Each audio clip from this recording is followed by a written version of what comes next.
Soit tête mon billet, je serai millionnaire, soit tête mon billet. Soit tête mon billet, je serai millionnaire, soit tête mon billet.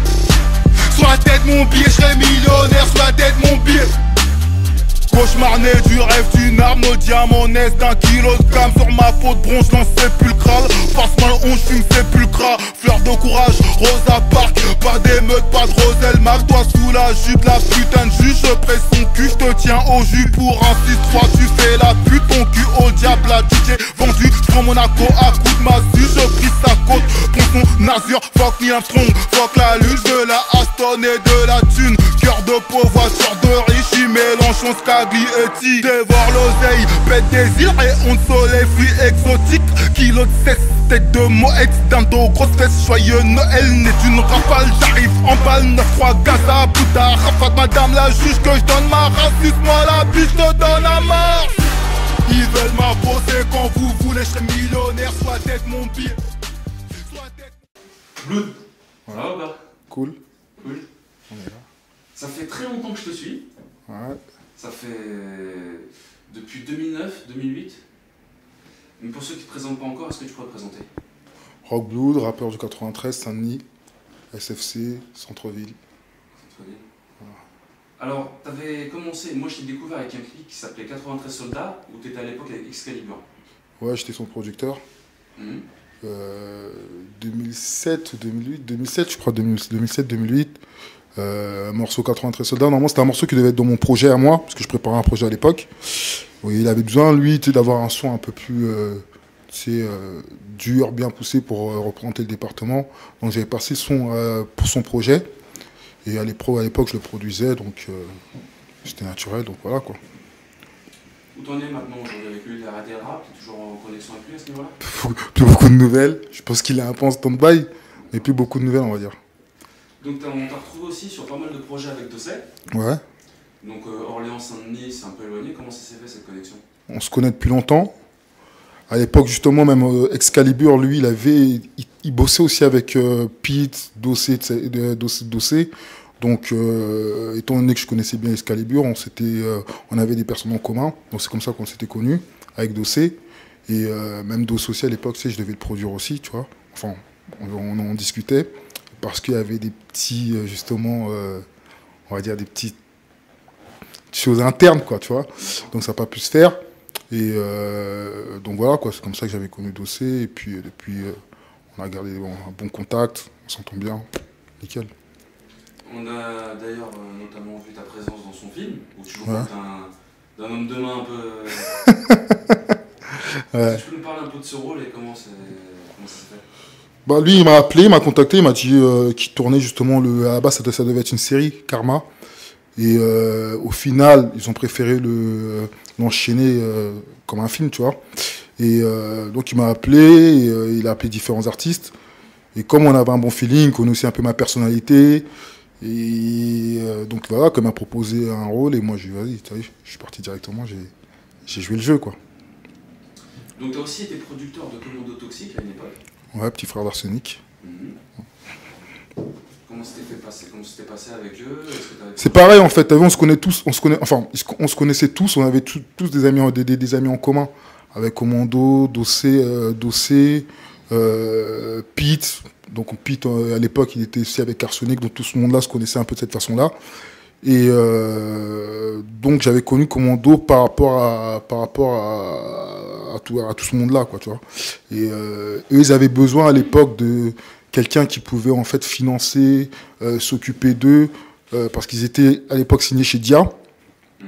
Et ça s'était pas trop bien passé, plus ou moins, en fait, ils n'arrivaient pas à s'entendre. Et donc on s'était vu, on en avait discuté, et on était partis, on avait commencé à travailler ensemble. Et bon, là aussi, il y a eu des espèces des dysfonctionnements, on va dire, au niveau du chemin à suivre, tu vois. Moi, à l'époque, j'étais déjà très sud. Tu sais, je voulais en fait anticiper sur les délires, tu sais, sud, tout ça. Eux, ils n'étaient pas trop chauds là-dessus. Ils voulaient un peu un délire, tu sais, un rap un peu plus ouvert, commercial. Moi, c'était pas trop mon délire, tu vois, ma personnalité, elle est autre. Tu vois, et je trouve que la trappe, tout ça, ça reflète bien mon état d'esprit. C'est pour ça que je voulais déjà rentrer dans cet état d'esprit-là. D'où le morceau 93 Soda, qui était déjà un morceau sud, en fait. Tu vois. Et quand j'ai commencé à produire, justement, juste après Excalibur, le morceau qu'on fait, qui est un morceau sud, C'était un morceau qui devait être à la base dans mon projet, et donc je lui ai donné, voilà. Pourquoi revenir avec un EP seulement? Ça fait un longtemps que tu es dans la musique, tu aurais pu revenir avec un album avec plus de tracks, une mixtape avec plus de tracks, pourquoi juste un EP? Parce que c'est un travail à refaire au fond.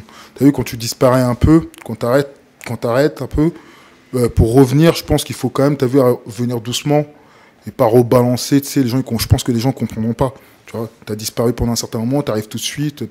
Enfin, pour moi, personne ne te connaît. Je pense que les générations elles ont changé. Il y aura peut-être des gens qui te connaissent d'avant, mais je pense que tu n'auras pas, si tu veux, toute la globalité, si tu veux, des gens pour pouvoir t'écouter. Donc, revenir avec un EP, pour moi, c'était la manière la plus intelligente. Tu présentes au moins une petite carte de visite, tu vois, tu rappelles un peu ceux qui te connaissaient avant, je reviens, et puis ceux qui découvrent, tenez un peu, voilà, quoi, tu vois, une petite entrée, et après on arrivera avec des vraies choses, la prochaine mixtape, etc. Et pourquoi seulement un EP seulement maintenant? Pourquoi tu n'avais pas rien sorti avant, justement? Parce que tu étais trop occupé en tant que producteur? Non, il y a eu ça, mais il y a aussi beaucoup de street life. La personnalité street life, tu vois. Donc voilà, quoi. Comme je dis, on est vrai, donc au Triche Pas, on avait une période assez, on va dire, bresson, comme on dit. Donc voilà. Au niveau de tes inspirations musicales, ouais. Qu'est-ce que tu écoutes? Qu'est-ce qui fait qu'aujourd'hui tu as créé cette musique? Quels sont les sons qui t'inspirent après l'envie d'écrire? Parce que tu as une plume, ouais. J'ai pu le noter. Tu sais écrire, tu sais faire des métaphores, etc. Ouais. Qu'est-ce que tu écoutes pour t'inspirer les sons que tu sors? Moi, après, pour l'écriture, je suis assez ancienne école, Biggie, tout ce qui était Mobb Deep, beaucoup de punchlines, tu as vu, extrêmement sombre, on va dire même parfois sanglante. Donc là-dessus, tu as vu, c'est assez naturel. Après, pour l'écriture, c'est vraiment ça, le plus vraiment Biggie, tu vois. Moi, Biggie, c'est mon gars sûr là-dessus. Après, sur la musique, j'aime beaucoup, enfin, j'ai toujours kiffé la trappe, enfin, tout ce qui était sud, et même à l'époque, tout ce qui était l'état d'esprit, même les Mobb Deep, tout ça. Parce que, ça avait ce côté sombre, qui reflétait en fait l'état d'esprit, si tu veux, de la rue. Moi, je suis un mec vraiment street, tu vois. Ça reflétait vraiment mon état d'esprit. Donc, toutes mes influences musicales sont souvent basées sur ça.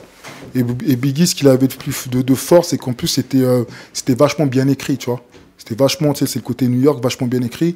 Et si tu mélanges ça avec la trappe, tu as ce côté, justement, tu as vu, street et écriture, tu vois.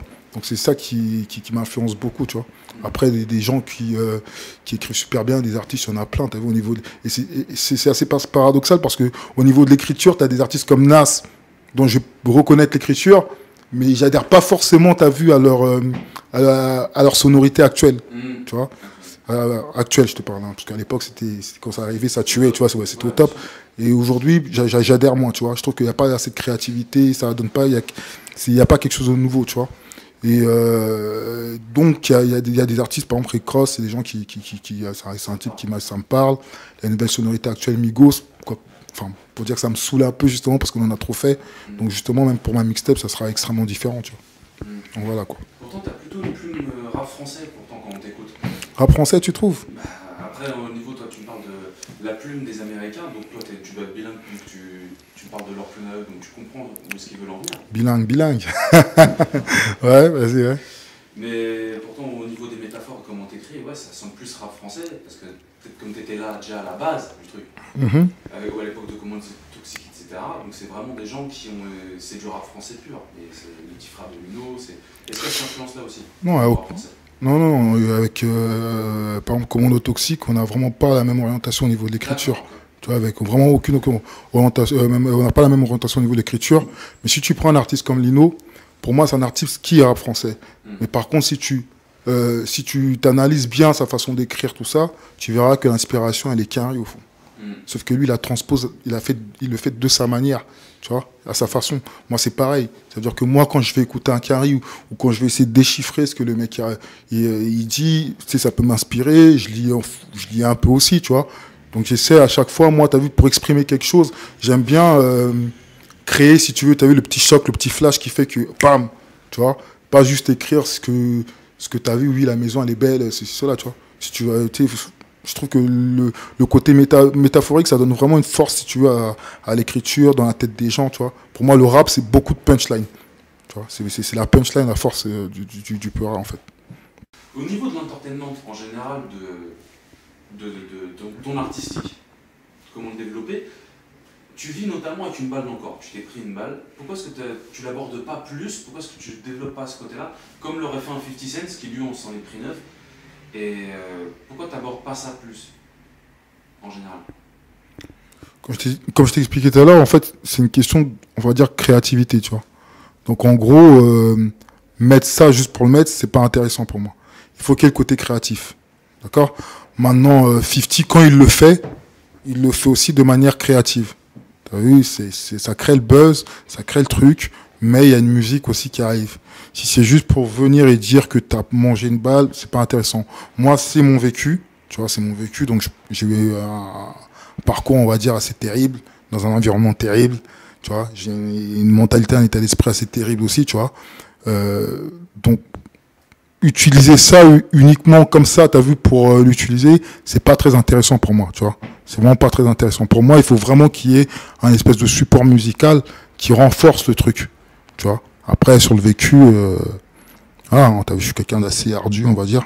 T'as vu, je suis droit, je suis correct avec les gens qui sont corrects avec moi. T'es pas correct avec moi, ben, on va voir, voilà, quoi. Tu porteras mon nom, Blood, on va dire, quoi, tu vois. C'est un peu le délire, tu vois. Donc, voilà. Donc, l'indépendance, t'es en plein dedans, Ouais. t'as commencé là-dedans. Est-ce que tu veux parler un peu de ça? Comment ça se passe pour créer un album comme ton EP? Combien ça te coûte? Moi, je peux pas dire exactement combien ça coûte, mais en gros, tu as vu sur des, par exemple, rien que sur les clips, tu vas prendre par exemple des clips comme Billet qui m'ont coûté quand même, on va dire.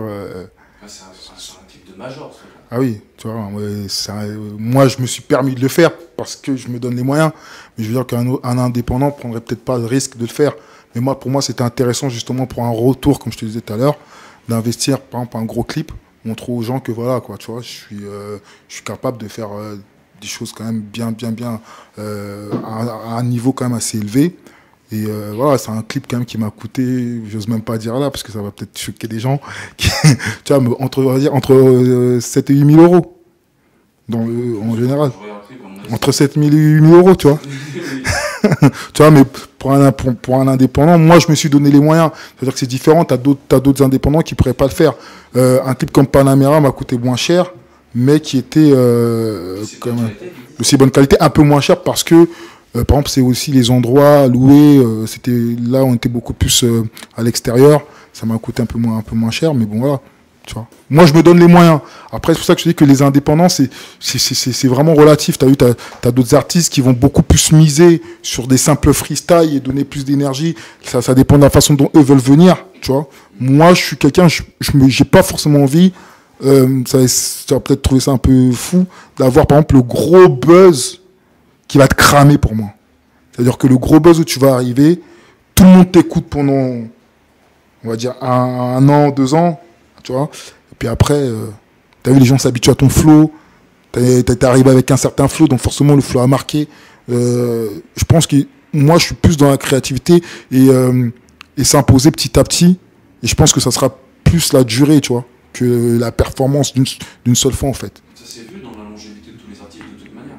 Ouais, ça c'est... La plupart des artistes qui avaient un flow, qui était au top, qui faisaient des stades de France, aujourd'hui, plus personne n'entend parler, et même à la limite, ça saoule les gens des entendre.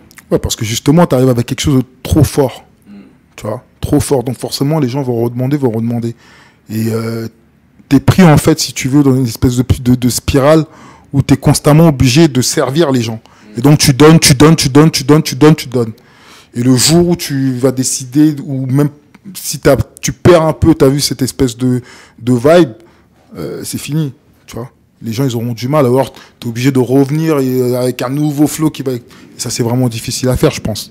Tu vois. Je pense que tu auras beaucoup d'artistes qui, si ils restent toujours dans ce côté-là, du flow fort qui arrive et qui matraque les gens, tu fêtes aujourd'hui, demain, je pense que tu fêteras pas très longtemps, on va dire. Donc, tu as plus ou moins répondu à la question, mais combien ça te coûte concrètement, toi, combien ça t'a rapporté? J'ai essayé d'esquiver la question un peu de manière... J'ai essayé d'esquiver la question de manière polie. Non mais, je sais pas comment dire ça. Ça dépend de comment tu travailles au fond. Moi, tu vois, je suis quelqu'un, des fois, j'écris pas chez moi. Je vais arriver, je vais tout faire en studio, je vais prendre beaucoup de temps. Mais des fois, je peux être aussi chez moi. Je vais écrire, j'aurai de l'inspi. Je vais arriver, je vais poser hyper vite et ça va se passer super vite. Tu vois. Donc, je peux pas te dire exactement, mais bon, sur un projet comme vrai, c'est compliqué parce que vrai, en même temps, t'as vu, t'as plusieurs sons que j'ai récupérés un peu comme ça. Je sais pas, c'est compliqué à dire. C'est compliqué à dire, on va dire. Donc, au niveau de, j'allais dire, l'argent dans le rap, Ouais. au rap indépendant, et donc, toi, en fait, ce que tu nous dis, ou ce que la plupart des artistes me répètent, c'est, au niveau de la constatation qu'ils en font, c'est qu'il y a plus d'investissement qui fait que de retour sur investissement. Ah, mais ça, c'est logique. Ça, c'est logique. Pourquoi c'est logique? Parce que c'est extrêmement difficile pour moi. Tu sais, aujourd'hui, ça vend moins. Tu prends le mécanisme, aujourd'hui, ça vend moins. Là où tu gagnes vraiment ton bif, au fond, c'est dans les concerts. Tu vois, dans les concerts, tout ça, les tournées. Les marchandising. Exactement. Donc, c'est pas directement lié, si tu veux, à ta musique au moment où ton disque sortira.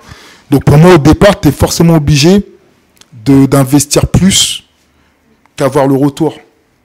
Tu vois, c'est obligé. Au niveau des studios, au niveau des clips que tu feras, si ça pète, tu sais ce que je te disais tout à l'heure, si ça pète, tu peux avoir un retour parce que tu peux être signé en major. Après, il faut voir aussi ce que la major elle te donne, tu vois. Donc, ils peuvent venir, ils peuvent te donner aussi un truc minable. Toi, tu peux être excité, puis tu prends, ou ça dépend des artistes. Mais en tout cas, je pense que vraiment, si tu es en indé, au départ, faut pas se mentir, je pense que c'est quand même un peu à perte, tu vois. Ou alors, tu arrives avec un gros buzz et t'es été repris tout de suite. Mais sinon, je pense qu'au départ, c'est toujours à perte. Tu vois. Donc voilà. Tes collaborations, comment ça s'est passé en fait, les featuring que tu avais fait à l'époque, notamment avec Alpha 120, ou même avant avec Excalibur, enfin, c'est parce que toi tu étais producteur, mais comment tu choisis tes featuring concrètement? Alors par exemple sur Excalibur, bon, c'était mon artiste.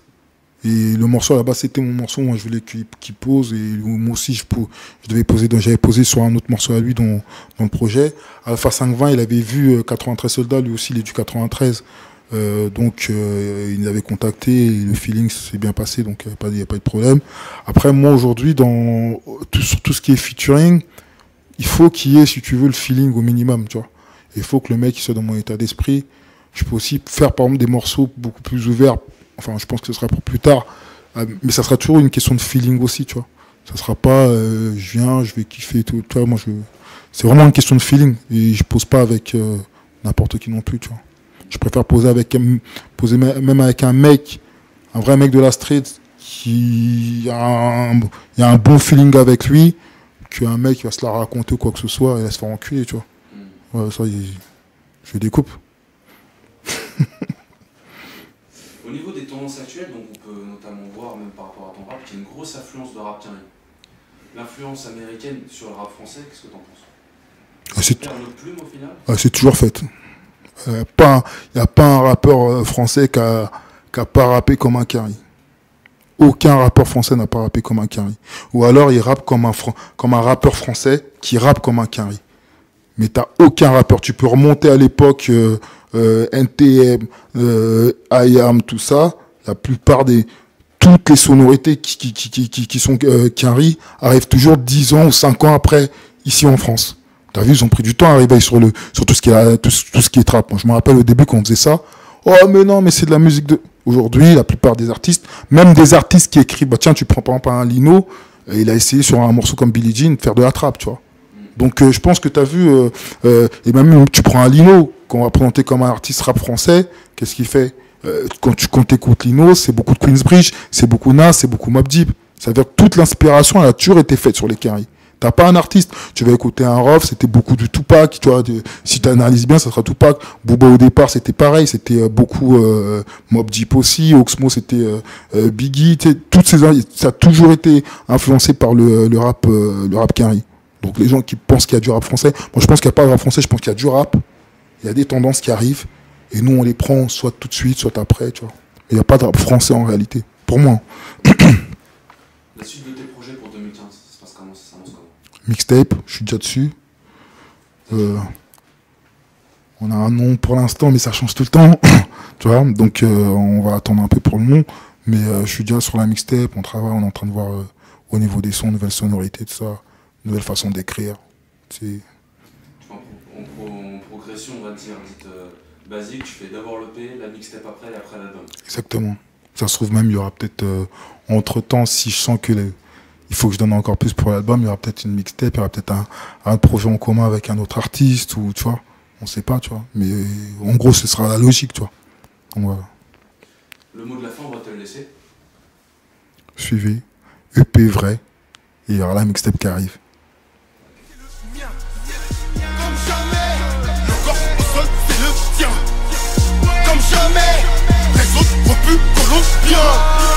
Comme jamais, j'aurais lu plus de livres s'il est pas jeté dans Yébi. De l'ombre de la nuit, tu vois tous nos démons y brillent. J'ai pas attendu rosé pour porter la barbe. Je suis venu arroser, voir fleurir vos cadavres. PL double oméga, cause que K intégral, rafale de part de ratatatata. Peu de halal, beaucoup de haram. On enlève chasseur, Boko Haram. Arme d'Hezbollah, de la skip d'Ebola. Arrivage de cesse, Sinaloa. Même dans le calvaire on sait faire du pognon. Dans nos cacages je fais du Dom Pérignon. Gros véhicule, dans la pénombre. Me souviens ton cul, mais pas ton prénom. 93 brodé sur le blason. SFC gang le nom de l'escadron. Champ de cocaïne ou champ de coton. Tu meurs d'esclave, j'ai le cancer du côlon.